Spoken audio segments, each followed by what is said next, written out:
Ticket ಯಾಕೆ ಸಿಗಲಿಲ್ಲ? ಹಾಂ ಇದು ಯಕ್ಷ ಪ್ರಶ್ನೆ, ನನಗೆ ಗೊತ್ತಿಲ್ಲ. ದಾವಣಗೆರೆಯಲ್ಲಿ ಒಂದು ಪಾಯಿಂಟ್ ರೀಚ್ ಆಗಿತ್ತು. GB ವಿನಯ್ ಕುಮಾರ್ಗೆ 2024 ಲೋಕಸಭಾ ಚುನಾವಣೆ ಕಾಂಗ್ರೆಸ್ ಟಿಕೆಟ್ ಇವರಿಗೆ ಪಕ್ಕ ಅನ್ನೋದು ಆಗಿತ್ತು.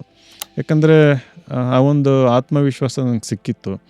ಲೀಡರ್ಸ್ ಯಾವತ್ತೂ ನನ್ನನ್ನು ನೆಗೆಟಿವ್ ಆಗಿ ನೋಡಲಿಲ್ಲ, ಪಾಸಿಟಿವ್ ಆಗಿ ಕೆಲಸ ಮಾಡು, ಚೆನ್ನಾಗಿ ಬರ್ತಾ ಇದೆ, ನಿನಗೇ ಸಿಗುತ್ತೆ ಅನ್ನೋ ಒಂದು ಮಟ್ಟದಲ್ಲಿ ನನಗೆ ಕಾನ್ಫಿಡೆನ್ಸ್ ಕೊಡ್ತಾಯಿದ್ರು, ಇನ್ಕ್ಲೂಡಿಂಗ್ CM DCM ಇವರೆಲ್ಲರೂ. ಯಾಕೆ ಮಿಸ್ ಆಯಿತು ಅನ್ನೋದು ಹಲವಾರು ಇಂಟರ್ಪ್ರಿಟೇಷನ್ ಇದೆ. ಅದು ಸತ್ಯ ಅಲ್ಲ, ಗೊತ್ತಿಲ್ಲ ನಂಗೆ, ಸತ್ಯ ಗೊತ್ತಿಲ್ಲ ಏನು ಅಂತ. ಕೇಳಿದ್ರ ಯಾರು ಸಿಕ್ಕಿದ್ರ ಆಮೇಲೆ ಕೇಳಕ್ಕೆ? ನಾನು ಅದನ್ನೇ ಹೇಳಿದ್ದು, ನಿಮ್ಗೆ ಯಾರೂ ಸಿಗಲ್ಲ ಕೇಳೋದಕ್ಕೆ, they will block you out. Especially ಈ ಪಕ್ಷದಲ್ಲಿ ಟಿಕೆಟ್ ಮಿಸ್ ಆದಮೇಲೆ ನಿಮ್ನ ಯಾರು ಮಾತಾಡ್ಸೋಕೆ ಬರೋದಿಲ್ಲ.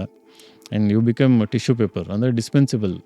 ನೀವು ಅಂದರೆ ಮತ್ತೆ ನಾವೇ ಹೋಗಬೇಕು, ನಾವೇ ಹೋಗಿ ಬಕೆಟ್ ಹಿಡಿಬೇಕು, ನಾವೇ ಹೋಗಿ ಹಿಂದೆ ಸುತ್ತಬೇಕು, ಅವರಿಗೆ ಅವ್ರ ಈಗೋ ಸ್ಯಾಟಿಸ್ಫೈ ಮಾಡಬೇಕು, ಆಮೇಲೆ ಏನಾದ್ರು ಒಂದು ಆಶ್ವಾಸನೆ ಕೊಡ್ಬೋದೇನೋ ಗೊತ್ತಿಲ್ಲ.